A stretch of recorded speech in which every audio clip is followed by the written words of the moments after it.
Hello, a very warm welcome. हम आस्वादन कर रहे थे रामवृक्ष बेनीपुरी जी का रेखा चित्र सुभान खां। हमने देखा कैसे बचपन में लेखक द्वारा छुआरे लाने की जो फरमाइश की थी उन्होंने, वो बूढ़े सुभान खां जब हज गए वो लेकर आए। और ये देखकर लेखक का मन एकदम गदगद हो गया। उनका उनका मन किया कि उन्हें गले से लिपट लें और पहले जैसे दादा दादा पुकारें। लेकिन अब वो बड़े हो गए थे, तो उनमें जो बनावटी शिष्टाचार आ गई थी। इसलिए उन्होंने क्या किया, उनकी आंखों में आंसू की छलकन आई और अपने उन आंसुओं से उन्होंने अपने को पवित्र कर चुपचाप सुभान खां के चरणों में श्रद्धांजलि चढ़ा दी। हज से लौटने के बाद सुभान दादा का ज़्यादा वक्त नमाज बंदगी में ही बीतता।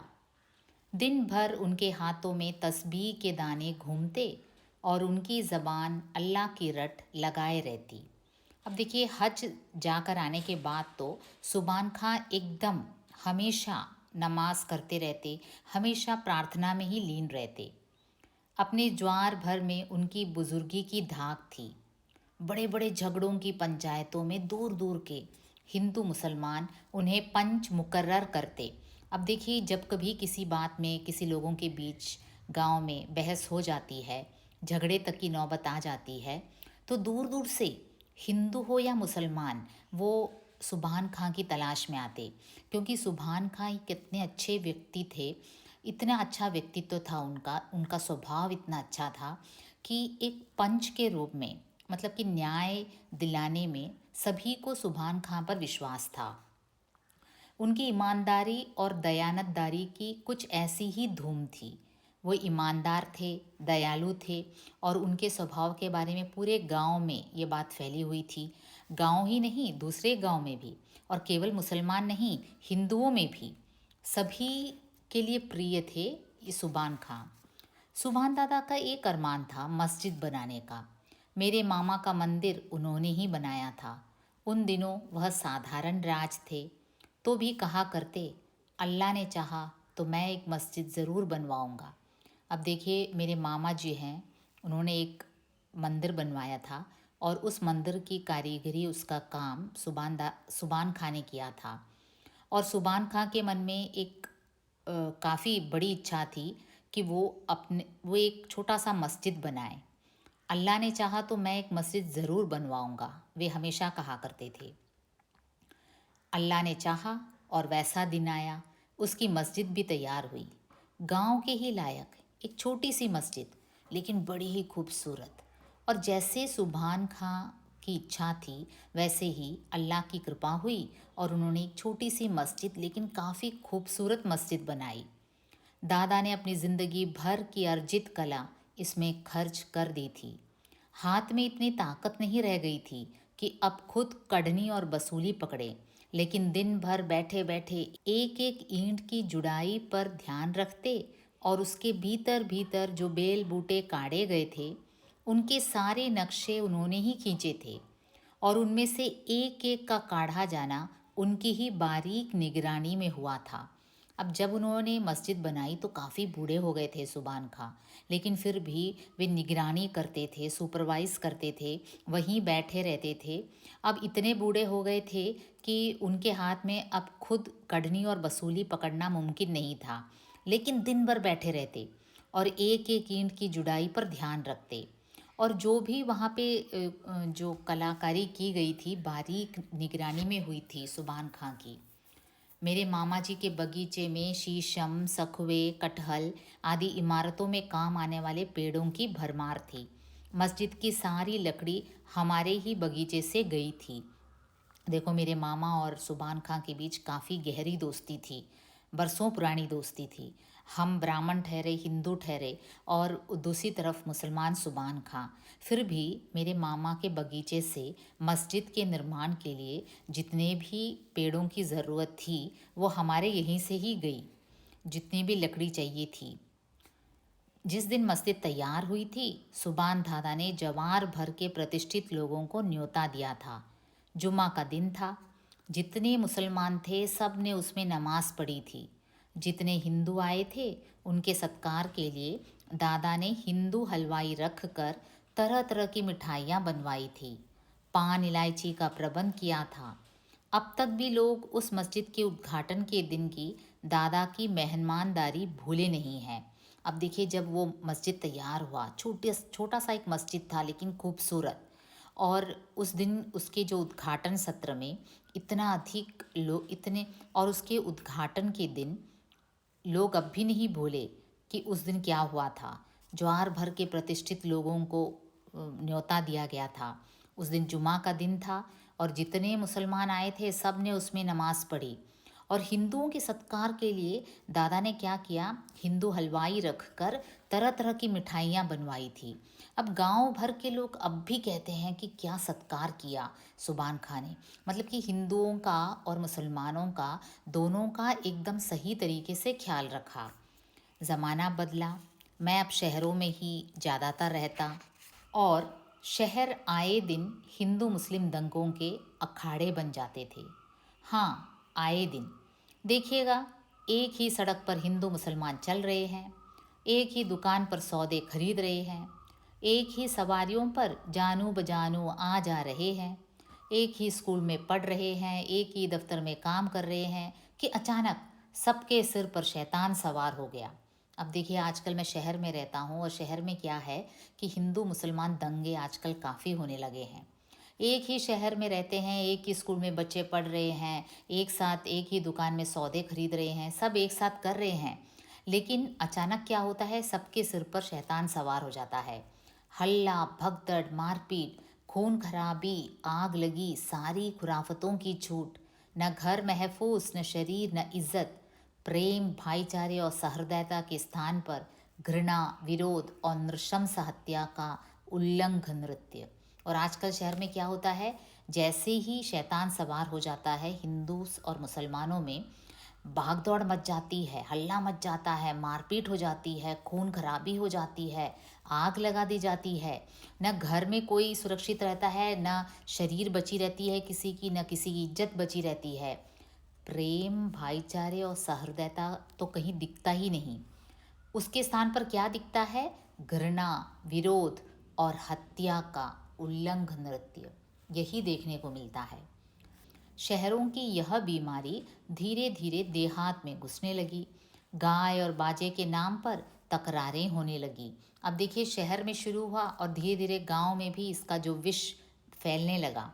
जो जिंदगी भर कसाई खानों के लिए अपनी गायें बेचते रहे, वे ही एक दिन किसी एक गाय के कटने का नाम सुनकर ही कितने इंसानों के गले काटने को तैयार होने लगे। अब देखिए, जो हिंदू एक ज़माने में अपने गायों को कसाई खाने में भेजते थे जब गाय बूढ़ी हो जाती थी, और वही अब देखिए, जब इनके सिर में शैतान सवार हो गया और दंगे होते हैं, तो एक गाय के कटने के नाम पर हो हल्ला मच जाता है।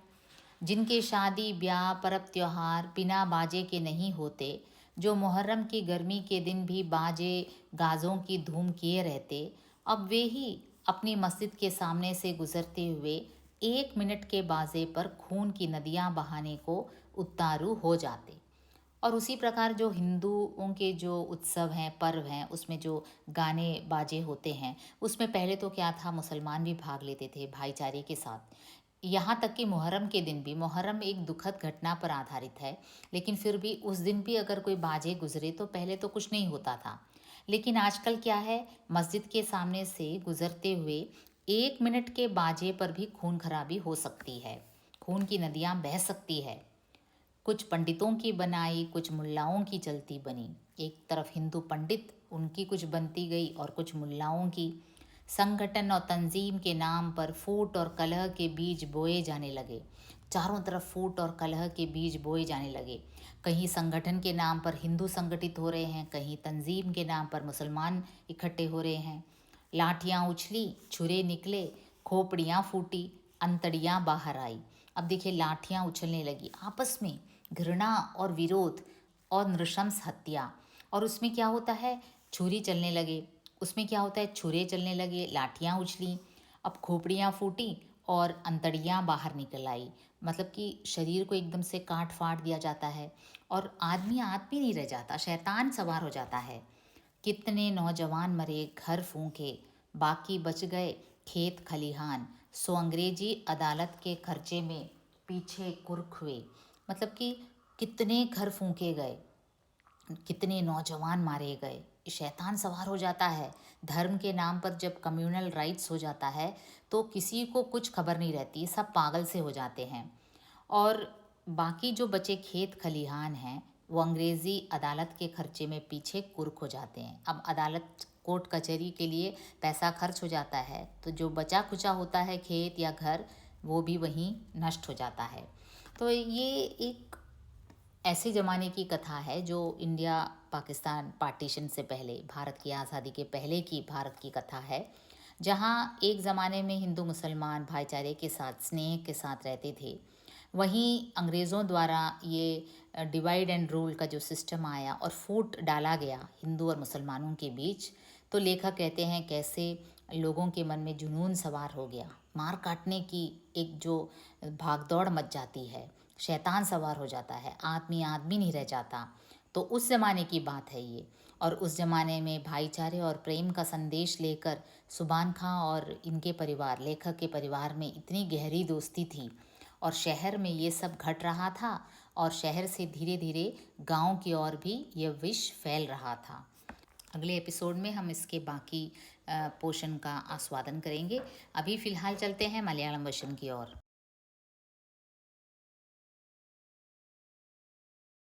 നമ്മൾ കഴിഞ്ഞ എപ്പിസോഡിൽ കണ്ട് ഈ സുബാൻ ഖാൻ എന്ന ഒരു ക്യാരക്ടർ എങ്ങനെയാണ് വളരെ സമൂഹത്തിൽ വളരെ മാന്യത പുലർത്തുന്നതും വളരെ എല്ലാവരുടെ ഇടയിലും വളരെ പ്രിയപ്പെട്ട ഒരു വ്യക്തിയായിരുന്നു സുബാൻ ഖാൻ. അപ്പോൾ ഈ ഒരു എഴുത്തുകാരൻ ചെറിയ പ്രായത്തിൽ ഒരു ചെറിയ ആഗ്രഹം പറഞ്ഞത്, ഹജ്ജിന് എന്നേലും പോവുകയാണെങ്കിൽ എനിക്ക് അറബ് നാട്ടിൽ നിന്ന് ഈന്തപ്പഴം കൊണ്ടുവരണം എന്ന് പറഞ്ഞത് വർഷങ്ങൾക്ക് ശേഷം അദ്ദേഹത്തിന് അത് പോകാൻ പറ്റിയപ്പോൾ അത് ഓർത്തിരുന്നത് കൊണ്ടുവരികയും, അപ്പോൾ നമ്മുടെ രാമകൃഷ്ണ ബേനിപുരിയുടെ കണ്ണുകൾ അങ്ങ് നിറഞ്ഞു സത്യം പറഞ്ഞാൽ. എന്നുവെച്ചാൽ ഈ ഒരു മനുഷ്യൻ അത് ഓർത്തിരുന്നു, ഒരു കൊച്ചു കുട്ടിയുടെ ഒരു ആഗ്രഹം അത് വളരെ ഇമ്പോർട്ടൻസോടെ അത് ഓർത്തിരുന്നു, അത് കൊണ്ടുവരികയും ചെയ്തു. हज से लौटने के बाद सुबान दादा का ज़्यादा वक्त नमाज बंदगी में ही बीतता. दिन भर उनके हाथों में तस्बीह के दाने घूमते और उनकी ज़बान अल्लाह की रट लगाए रहती. അപ്പോൾ ഹജ്ജിന് പോയിട്ട് വന്നേ പിന്നെ അദ്ദേഹം സർവ്വനേരവും പ്രാർത്ഥനയാണ്, എപ്പം നോക്കിയാലും പ്രാർത്ഥിച്ചുകൊണ്ടിരിക്കും. अपने जवार भर में उनकी बुजुर्गी की धाक थी. बड़े बड़े झगड़ों की पंचायतों में दूर दूर के हिंदू मुसलमान उन्हें पंच मुकर्रर करते. ഉൻകി ബുസുർഗി കി ധാക് തീ. ബുസുർഗി എന്ന് വെച്ചാൽ ആ പ്രായം ചെന്ന ഒരു പക്വത വന്ന ഒരു ഇരുത്തം വന്നൊരു വ്യക്തിയായിരുന്നു.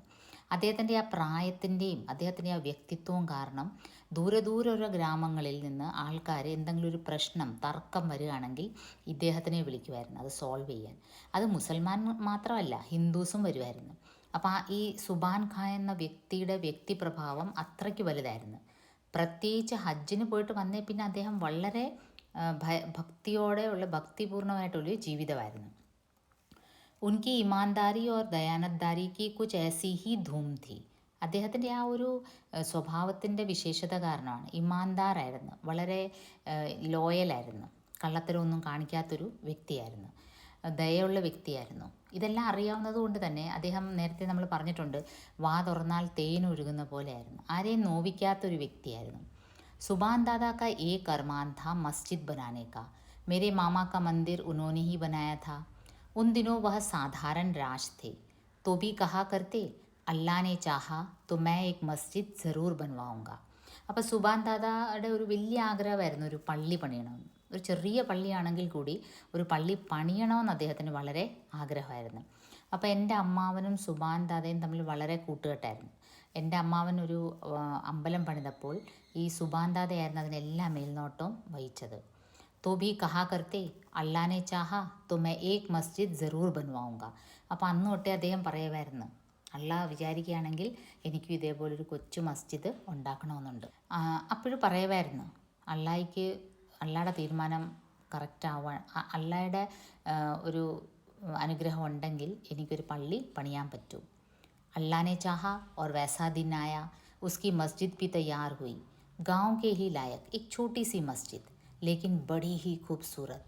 അപ്പോൾ അതേപോലെ അദ്ദേഹത്തിൻ്റെ ആഗ്രഹം സാധിച്ചു, ഒരു ചെറിയ പള്ളി പണിതു. അദ്ദേഹത്തിൻ്റെ ആഗ്രഹം പോലെ തന്നെ ആ ഗ്രാമത്തിൻ്റെ ആ ഒരു അതിലനുസരിച്ചൊരു കൊച്ചു പള്ളി, പക്ഷെ കാണാൻ നല്ല മനോഹരമായിട്ടുള്ളൊരു പള്ളി. गांव के ही लायक एक छोटी सी मस्जिद, लेकिन बड़ी ही खूबसूरत. दादा ने अपनी ज़िंदगी भर की अर्जित कला इसमें खर्च कर दी थी. हाथ में इतनी ताकत नहीं रह गई थी कि अब खुद कड़नी और बसूली पकड़ें, लेकिन दिन भर बैठे बैठे एक एक ईंट की जुड़ाई पर ध्यान रखते और उसके भीतर भीतर जो बेल बूटे काढ़े गए थे उनके सारे नक्शे उन्होंने ही खींचे थे, और उनमें से एक एक का काढ़ा जाना ഉൻകി ഹി ബാരീഖ് നിഗരാണി മേ ഹുവാ ഥാ. നോക്കൂ, ഈ പള്ളി പണിത സമയമായപ്പോഴത്തേക്കും ഇദ്ദേഹം നല്ല വയസ്സായി. ഇദ്ദേഹത്തിന് സ്വയം ആ ജോലിയൊന്നും ചെയ്യാൻ പറ്റാതായി. പക്ഷേ ഇദ്ദേഹം അവിടെ ഡെയിലി രാവും പകലും ഇരുന്നിട്ട് ആ ചെയ്യുന്ന തൊഴിലാളികളെ കൊണ്ട് ഓരോന്നും പറഞ്ഞ് ചെയ്യിപ്പിക്കുമായിരുന്നു. അതുപോലെ അകത്ത് ബേൽബൂട്ടെ കാടേ ഗയത്തെ എന്ന് വെച്ചാൽ അതിൻ്റെ കുറച്ച് ആർട്ട് വർക്കൊക്കെ ഉണ്ടല്ലോ, ആ പള്ളിക്ക് അകത്ത് ചെയ്ത എല്ലാം ഇദ്ദേഹം തന്നെയാണ് അതിൽ പ്ലാൻ വരച്ച് കൊടുക്കുന്നത്.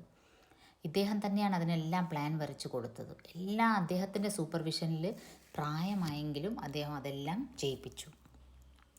मेरे मामा जी के बगीचे में शीशम, सखुए, कटहल आदि इमारतों में काम आने वाले पेड़ों की भरमार थी. मस्जिद की सारी लकड़ी हमारे ही बगीचे से गई थी. അപ്പോൾ ആ പള്ളിക്ക് വേണ്ട മരപ്പണിക്ക് വേണ്ട അതിൻ്റെ ഉള്ള തടിയെല്ലാം പോയത് എൻ്റെ മാമൻ്റെ ഗാർഡനിൽ നിന്നാണ്. എൻ്റെ മാമൻ്റെ അവിടെ ഒരുപാട് ഇതുപോലത്തെ വീടുപണിക്ക് ആവശ്യമുള്ള തടിയുള്ള ഒരുപാട് മരങ്ങൾ ഉണ്ടായിരുന്നു.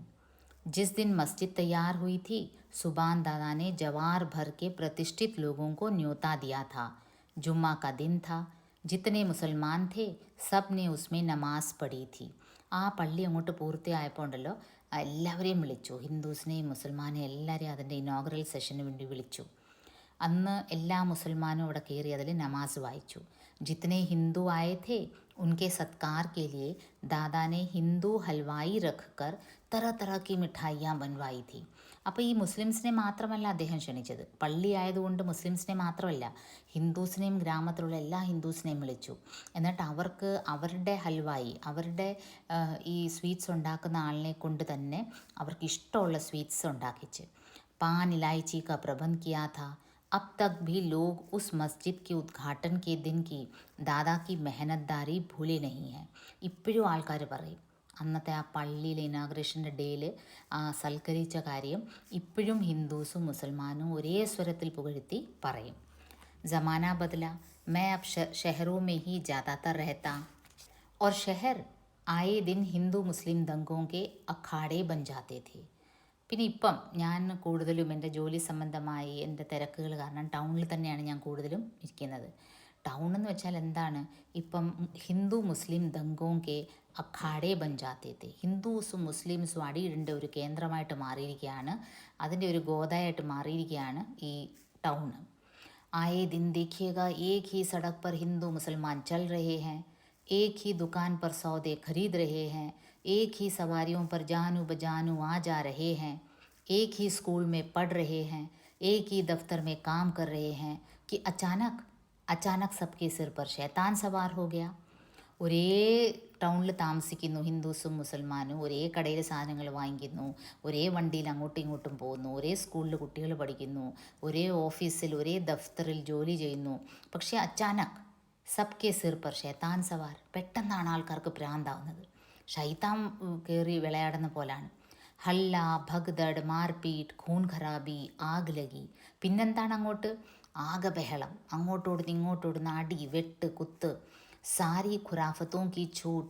न घर महफूस, न शरीर, न इज्जत.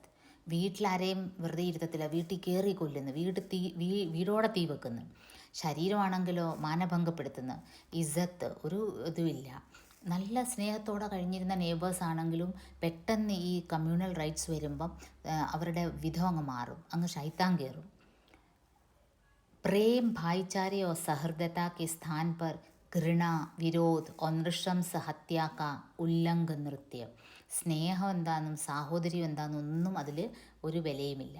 കൊല്ലുക, അങ്ങ് രക്തത്തിന് ദാഹികളായിട്ട് ഹിന്ദുസും മുസൽമാൻസും അങ്ങ് മാറും. शहरों की यह बीमारी धीरे धीरे देहात में घुसने लगी. गाय और बाजे के नाम पर तकरारें होने लगी. जो जिंदगी भर कसाई खानों के लिए अपनी गायें बेचते रहे, वे ही वे ही एक दिन किसी एक गाय के कटने का नाम सुनकर ही कितने इंसानों के गले काटने को तैयार होने लगे. അപ്പോൾ ആ ടൗണിൽ നടക്കുന്ന ഈ വെറുപ്പും വൈരാഗ്യവും രക്തച്ചൊരിച്ചിലും എല്ലാം അതിൻ്റെ വിഷാംശം ഗ്രാമങ്ങളിലേക്കും നിഷ്കളങ്കമായി ജീവിക്കുന്ന ഗ്രാമവാസികളുടെ മനസ്സിലേക്കും ഈ ഒരു ഹിന്ദു മുസ്ലിം ഒരു വഴക്ക്, ഒരു വൈരാഗ്യം അത് ഇങ്ങനെ പടർന്നുകൊണ്ടേയിരുന്നു. അപ്പോൾ ആ ജീവിതകാലം മുഴുവൻ ഇപ്പോൾ ഹിന്ദുസ് ആണെങ്കിൽ അവർ വളർത്തുന്ന പശു പ്രായമാകുമ്പം അതിനെ ഈ അറവുശാലയിൽ അവർ കൊടുക്കുമായിരുന്നു. പക്ഷേ ഇപ്പം ഈ ഒരു പ്രശ്നം വന്നതിന് ശേഷം, ഹിന്ദു മുസൽമാൻ റൈറ്റ്സ് വന്നതിന് ശേഷം എന്താണെന്ന് വെച്ചാൽ എവിടെങ്കിലും ഒരു പശുവിനെ കൊല്ലുന്ന വാർത്ത കേട്ടാൽ അവിടെ പിന്നെ അടിയാവും, ലഹളയാവും. അതേപോലെ ജിൻകി ഷാദി ബ്യാ परब त्योहार बिने बाजे के नहीं होते, जो मुहर्रम की गमी के दिन भी बाजे गाजों की धूम किए रहते, अब वे ही अपनी मस्जिद के सामने से गुजरते हुए 1 मिनट के बाजे पर खून की नदियाँ बहाने को उतारू हो जाते. അതുപോലെയാണ് ഈ ഹിന്ദൂസിൻ്റെ എല്ലാ ഉത്സവങ്ങളിലും അതിലെല്ലാം കൊട്ടും മേളവും ഒക്കെ ഉണ്ട്, പ്രൊസഷനായിട്ട് പോവും. അപ്പോൾ പണ്ട് മുസ്ലിംസിന് ഇത് കുഴപ്പമില്ലായിരുന്നു, അവരും അതിൽ പങ്കെടുക്കുമായിരുന്നു. ഈ മുഹറത്തിൻ്റെ അന്നായാൽ പോലും, മുഹറം ഒരു ട്രാജഡിനെ ഓർമ്മപ്പെടുത്തുന്ന ഒരു ദുഃഖ സംഭവം സ്മരിക്കുന്ന ഒരു ചടങ്ങാണ് മുഹറം. എന്നിട്ട് കൂടി അന്നും കൂടെ ചെണ്ടേ മേളമൊക്കെ അവിടെ കുഴപ്പമായ പണ്ട് കുഴപ്പമില്ലായിരുന്നു. പക്ഷേ ഇപ്പോഴാണെങ്കിലോ മസ്ജിദിൻ്റെ മുമ്പിൽ കൂടെ എന്തെങ്കിലും ഒരു കൊട്ടും ബഹളവും പോയാൽ ആകെ പ്രശ്നവും അടിയാവും ബഹളമാവും. कुछ पंडितों की बनाई, कुछ मुल्लाओं की चलती बनी, संगठन और तंजीम के नाम पर फूट और कलह के बीज बोए जाने लगे. ചിലയിടത്ത് ഹിന്ദു പണ്ഡിതന്മാർ അവരവരുടെ ഗ്രൂപ്പ് ഉണ്ടാക്കാൻ തുടങ്ങി. ഒരു വശത്ത് മുല്ല, അവരവരുടെ മുസ്ലിം ഗ്രൂപ്പ് ഉണ്ടാക്കി. അങ്ങനെ എല്ലാവരും അങ്ങ് വേറെ വേറെ ഗ്രൂപ്പായിട്ട് അങ്ങ് മാറുകയാണ്. സംഘടൻ और തൻസീം के नाम पर फूट और कलह के बीज बोए जाने लगे. എന്തിൻ്റെ വെറുപ്പും വൈരാഗ്യവും, ഫൂട്ട് ഓർ കലഹ്, അതിൻ്റെ വിത്തുകളാണ് എല്ലായിടവും ഈ ഗ്രൂപ്പ്സ് പാകിയിരുന്നത്. ലാഠിയാ ഉച്ച്ലി, ഛുരേ നിക്ലെ, ഖോപ്പടിയാ ഫൂട്ടി, അന്തടിയാ ബാഹറായി. അപ്പോൾ എന്താണ്, അടി നടക്കുമ്പം പിന്നെ ലാത്തി ചാർജ് നടക്കും, കത്തിക്കുത്ത് നടക്കും, പലരുടെയും തല പൊട്ടും, ഖോപ്പടിയാ ഫൂട്ട്ന, അന്തടിയാ ബാഹറായി, ചിലരുടെ കുടൽമാലെല്ലാം വെളി വരും. എന്നുവെച്ചാൽ വൈരാഗ്യം വന്ന ശൈത്താൻ കയറി അവർക്ക് എങ്ങനെയെങ്കിലും അവരെ കൊല്ലണമെന്നാണ് പരസ്പരം. കിത്തനെ നോജവാൻ മരെ ഘർ ഫൂക്കെ, ബാക്കി ബച്ച് ഗയെ ഖേത് ഖലിഹാൻ, സോ അംഗ്രേസി അദാലത്ത് കെ ഖർച്ചെ മേ പീछे കുർഖ് ഹുവേ. എത്രയോ ചെറുപ്പക്കാർ മരിച്ചു, എത്രയോ നഷ്ടങ്ങൾ സംഭവിച്ചു. അവസാനം എന്തെങ്കിലും ബാക്കിയുണ്ടെങ്കിൽ അത് കോടതിയിൽ കൊണ്ട് കെട്ടിവെക്കാൻ വക്കീലന്മാർക്കും കൊടുത്ത് ഉള്ള കൃഷിസ്ഥലവും വീടും എല്ലാം നശിച്ചു. എന്നുവെച്ചാൽ സർവത്ര നാശമാണ് ഈ ഹിന്ദു മുസ്ലിം ലഹള ഉണ്ടാകുമ്പോൾ. ഇത് പ്രീ ഇൻഡിപെൻഡൻസ് യുഗത്തിലുള്ള ഇൻഡിപെൻഡൻസിന് മുമ്പ്, ഇന്ത്യ പാകിസ്ഥാൻ പാർട്ടീഷന് മുമ്പ് ഉണ്ടായ ഒരു ബേസ് ചെയ്തുള്ളൊരു കഥയാണ്. അപ്പോൾ ഈ ഒരു റൈറ്റർ പറയാണ്, അതിനു മുമ്പ് ഹിന്ദുസും മുസ്ലിംസും വളരെ സൗഹാർദ്ദത്തോടു കൂടി ജീവിച്ചിരുന്ന ഒരു ഗ്രാമമാണ്. പക്ഷേ പെട്ടെന്നാണ് ഈ ഡിവൈഡ് ആൻഡ് റൂൾ എന്നുള്ളൊരു സിസ്റ്റം ഈ ബ്രിട്ടീഷുകാർ വിഷം കുത്തി നിറച്ച് എല്ലാവരുടെയും മനസ്സിൽ എങ്ങനെയെങ്കിലും മറ്റു മതസ്ഥരപ്പെട്ടവരെ കൊല്ലുക, അങ്ങനത്തെ ഒരു ശൈത്താൻ അവരുടെ മനസ്സിൽ വന്നുകൂടുകയും അതെങ്ങനെ ഇവരുടെ ജീവിതത്തെ ബാധിക്കുന്നു എന്നാണ് പിന്നീട് നമ്മൾ കഥയിൽ കാണുന്നത്. അത് നമുക്ക് അടുത്ത പാർട്ടിൽ ആസ്വദിക്കാം. അതുവരേക്കും നന്ദി, നമസ്കാരം.